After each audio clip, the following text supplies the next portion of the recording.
শুভ সকাল বন্ধুরা। তো তোমরা সকলে কেমন আছো? আশা করছি যে যেখানে আছো খুব ভালো আছো আর সুস্থ আছো।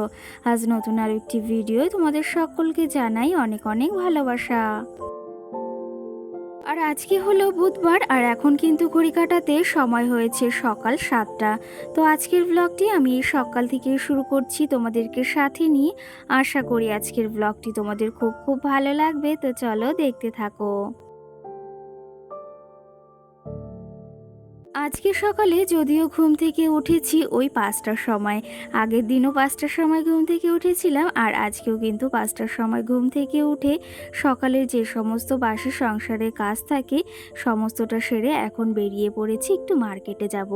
আগের দিন ওই যে ভাগ্নিকে নিয়ে গিয়েছিলাম মার্কেটে, সুপার মার্কেটে আমাদের এখানে।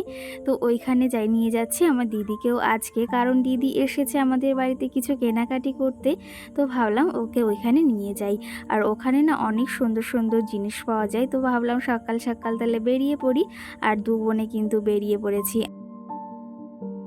আর এখন যেহেতু ঘড়ি কাটায় ওই 7টা বাজে আর দুই মাম্মাম তো এখন তো ওঠার কোনো কথাই নেই।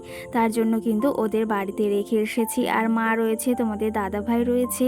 আর এখানে নিয়ে আসলে তো ওদের নিয়ে সামলানো একটা মুশকিলের ব্যাপার। তার জন্য দু বোনেই তাড়াতাড়ি চলে এসেছি সকালে। এখন কিন্তু মার্কেট অনেকটাই ফাঁকা রয়েছে, যতটা বেলা হবে ততটা কিন্তু মার্কেটে প্রচুর ভিড় হয়। তো আমাদের যেহেতু বাচ্চা রয়েছে বাড়িতে ছোট্ট ছোট্ট, তার জন্য কিন্তু আমরা সকালেই মার্কেটে এসেছি। দিদি কিন্তু এই যে কেনাকাটি শুরু করে দিয়েছে। প্রথমেই এসে একটা টপসের দোকান দেখলো। তো এখানে দেখছে কোন কিছু কোন টপটা নেওয়া যায়।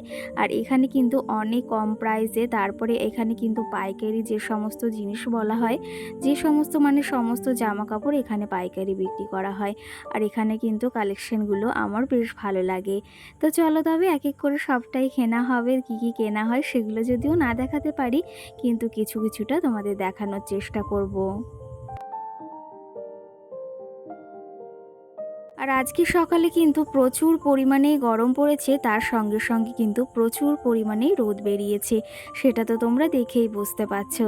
তো চলো তবে তাড়াতাড়ি কেনাকাটি করে আবার বাড়িতে যেতে হবে। আর ওরা যদি একবার উঠে যায়, তুই ছোট্ট মামুন যদি একবার উঠে যায় তাহলে তো সমস্যা হয়ে যাবে।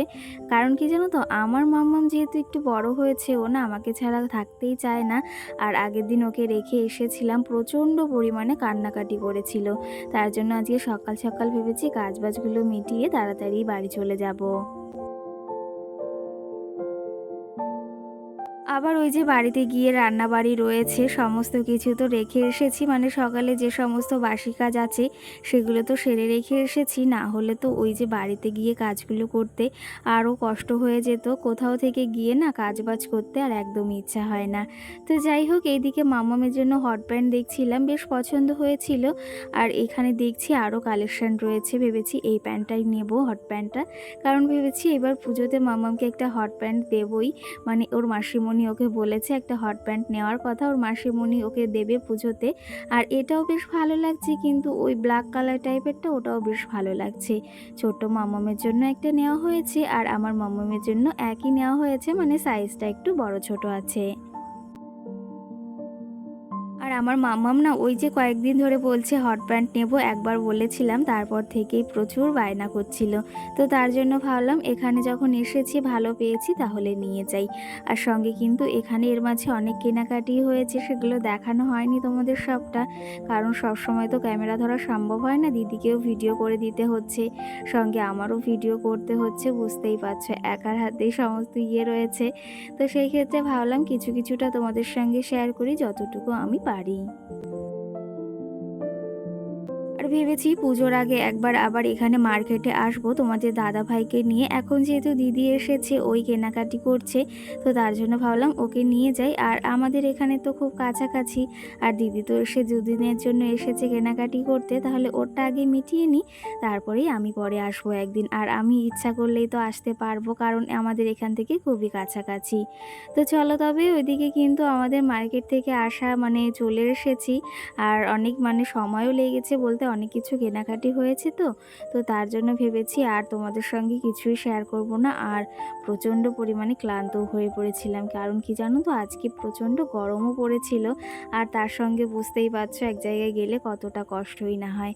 তো চলো তবে কেনাকাটি কমপ্লিট। বাড়িতে এসে আবার রান্নাবান্নার দিকেও হাত দিয়ে দিয়েছি। আজকে সকালে না ওই যে তোমাদের দাদাভাই কচুরি এনেছিল সেটাই কিন্তু খেয়েছি। তারপরে এই যে রান্নার দিকে চলে এসেছি। রান্না বলতে আগের দিন তোমাদের দাদাভাই ইলিশ মাছ এনেছিল, সেটা আর খাওয়া হয়নি। দুই মামামের জন্যই রান্না করা হয়েছিল ওই যে লাউ দিয়ে। তো ভাবলাম আজকে সকালে তো রান্না করা হয়নি, যেহেতু আস্তে আস্তে 9টা বেজে গেছিলো। আর এসে ওই যে তারপরে তোমাদের দাদাভাইকে বললাম একটু কচুরি আনতে, তো সেটাই সকালে খাওয়া দাওয়া হয়েছে। আর এখন ওই ঘড়ি কাটাতে 11:30 মতো বাজে। তো এখন দুপুরে রান্নাটাও বসিয়ে দিয়েছি। আবার দিদি যাবে আবার একটু মার্কেটে, সেখানে কেনাকাটি করবে। তো চলো তবে এদিকে এই যে রান্না বান্না তো এখন বসিয়ে দিয়েছি, ইলিশ মাছ ভাজা বসিয়ে দিয়েছি। ভেবেছি আজকে একটু সর্ষে ইলিশ করব আর 2 পিস মাছ ভাজা রাখবো। আর কি জানো তো, আমি ইলিশ মাছটা ওই যে সর্ষে ইলিশটা একদম পছন্দ বলে অল্প পছন্দ করি, অতটাও আমার পছন্দ নয়। কিন্তু ইলিশ মাছ ভাজা আর সঙ্গে যদি তেল হয় আর সঙ্গে যদি একটা কাঁচা লঙ্কা হয়, এটা হলেই কিন্তু এক থালা ভাত খাওয়া যায়। আর সেটা খেতে কিন্তু আমি ভীষণই পছন্দ করি। আর সর্ষে ইলিশটা বা অন্য কিছু অতটা পছন্দ হয় না, কিন্তু ইলিশ মাছের মাথা দিয়ে যে কচু শাকটা রান্না করা হয় না, সেটা ভীষণ পছন্দ করি। সেটা কিন্তু রেখে দিয়েছি, মানে ইলিশ মাছের 2টো মাথা আমি রেখে দিয়েছি। ভেবেছি ওটা দিয়ে কালকে কিংবা পরশুদিন একটু ওই যে কচু শাক রান্না করব। আর এইদিকে 2 পিস ইলিশ মাছ ভাজাও করছি, কারণ 1 পিস আমি খাবো, 1 পিস আমার মা খাবে। আমার মাও কিন্তু আমার মতো ইলিশ মাছ ভাজাটা ভীষণ পছন্দ করে। আর তেলটাও কিন্তু অনেকটাই প্রায় হয়েছে। তো এখানে এই যে মাছ দুটো ভেজে নিয়েছি, এখন আবার ওই যে সর্ষে ইলিশটাও বসাতে হবে। ওই সাইডে ছোট মামামের আপেল সিদ্ধ বসিয়েছি, আর সঙ্গে ভেবেছি ওই পাশে ভাতটাও বসিয়ে দেবো। ওটা হয়ে গেলে জানো তো, সকালে মার্কেট থেকে ঘুরে এসে প্রচণ্ডই ক্লান্ত লাগছিল, তার জন্য তোমাদের সঙ্গে আর কিছুই শেয়ার করিনি। আর এসে এই যে তারপর আবার রান্নাটা বসিয়েছি। কারণ কি জানো তো, বাড়িতে একটা লোকজন যদি আসে, তার যদি একটু আপ্যায়ন না করি, তাকে যদি একটু ভালো মন্দ না খাওয়াতে পারি না, তাহলে একদম ভালো লাগে না, যতই তার শরীর অসুস্থ বা যাই হোক না কেন। তো অনেক দিন পরেই প্রায় আমার দিদি কিন্তু এই যে 1টা বছর পর আমাদের বাড়িতে এসেছে। আর আমার মা মাঝে একবার এসেছিল অপারেশন হতে। আর আমার দিদি কিন্তু 1টা বছর পরই এসেছে। আর ওই যে বললাম, আমার দিদি কিন্তু 1টা বছর পর আমাদের বাড়িতে এলো। ও বলছে যে মনে হচ্ছে যে কটা দিন আগেই ঘুরে গেছি। আর এই যে দেখতে দেখতে 1টা বছর পার হয়ে গেল। সত্যি কথা বলতে সময়টা যে কোন দিক দিয়ে পার হয়ে যায় সেটাই কিন্তু বোঝা যায় না। সময়ের সাথে সাথে সব কিছুর পরিবর্তন হয়, মানুষের পরিবর্তন হয়, সমস্ত কিছুর পরিবর্তন হয়। তেমনিও কিন্তু মানুষের মনেরও পরিবর্তন হয়। তো যাই হোক, তোমাদের সঙ্গে কিন্তু অনেকটা গল্প করে ফেললাম, আর রান্নাটাও কিন্তু অনেকটা আমি এগিয়ে নিয়েছি।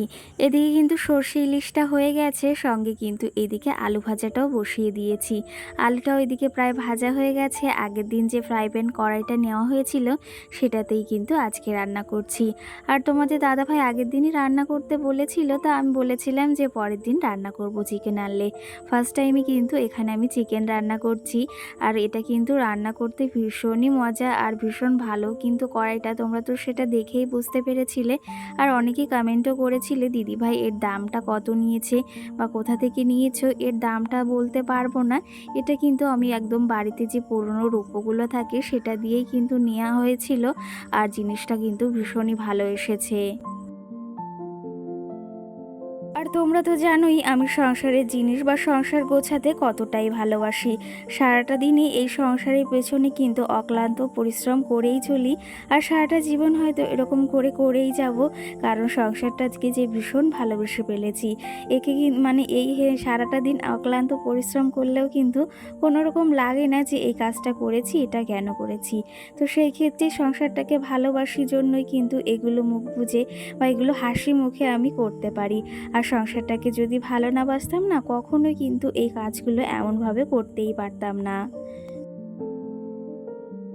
একটা সাধারণ ঘরে গৃহবধূ বা একজন হাউসওয়াইফ কিন্তু ওই যে সারাটা দিনের অক্লান্ত পরিশ্রম, সারাটা দিনের হাড় ভাঙা খাটনি দিয়েই কিন্তু একটা সোনার সংসার সুন্দরভাবে গড়ে তুলতে পারে। আর সেটা কিন্তু হয়তো আমিও গড়ে তুলতে চাইছি। আর সত্যি কথা বলতে সোনার সংসার আমি হয়তো একটু হলেও গড়ে তুলতে পেরেছি। তোমাদের কি মতামত অবশ্যই কিন্তু জানিও। যাই হোক, এর মাঝে রান্নাবাড়াও সেরে নিয়েছি আর এখন কিন্তু অনেকটা সময় এর মাঝে পেরিয়ে গেছে। এখন ওই সন্ধ্যাবেলা দুই মামাম একটু খেলা করছে, মা রয়েছে এইদিকে আর আমার দিদি গিয়েছে একটু ভিডিও এডিটিং করতে, তো সেই ক্ষেত্রে এদের নিয়ে আমি একটু বসে রয়েছি। আর আমার মা দেখো এদিকে আমার মামামকে নিয়ে বসে রয়েছে, কারণ আমার ছোট্ট মামাম একটু দুষ্টু, ওকে একটু ঠেলা দেয় তো বারবার, সেই জন্য। তো চলো তবে এখন একটু এরা খেলা করছে আর আমার মামাম কি বলে সেটা একটু তোমাদেরকে শোনাবো, যে ও কত পাকা পাকাই না কথা বলে আর কি মিষ্টি মিষ্টিই না কথা বলে। আর এইদিকে দেখো দুই মাম্মাম কিন্তু একদম ব্যস্ত মারামারি করার জন্য। আমার মাম্মামটা একটু বুনোকে ভয় পায়, কারণ কি জানো তো, ও এমন একটা ঠেলা দেয় যে আমার মাম্মাম পড়েই যায়। আর আমার ছোট মাম্মাম তো একটু হেলদি, আর বড় মাম্মাম কিন্তু ওকে ভীষণ ভীষণ ভালোবাসে, কিন্তু আবার মাঝে মাঝে না এত দুষ্টুমি করে সেটা আর কি বলবো। গাল হাত মাছ কোথায় থাকে আর আখি কোথায় থাকে? মুখে হাত দেয় না, বলো মাছ কোথায় থাকে আর পাখি কোথায় থাকে? মা বার কাছে থাকে, গাছে থাকে, বাসায় থাকে। হরিণ কোথায় থাকে? হ্যাঁ তাই। আর সাপ কোথায় থাকে? ইঁদুর কোথায় থাকে? ইঁদুর তাই।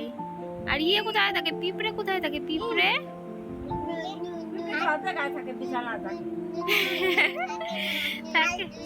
হ্যাঁ।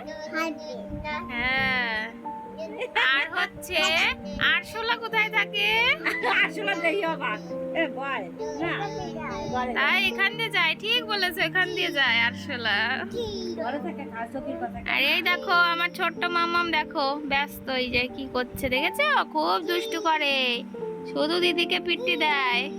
আর এই যে দিদি ভয়তে রয়েছে দিদুনের কাছে বসে, দেখেছো। আর এই যে বুনু দেখো কি করছে, এই যে আদি পাখি টুকি কা।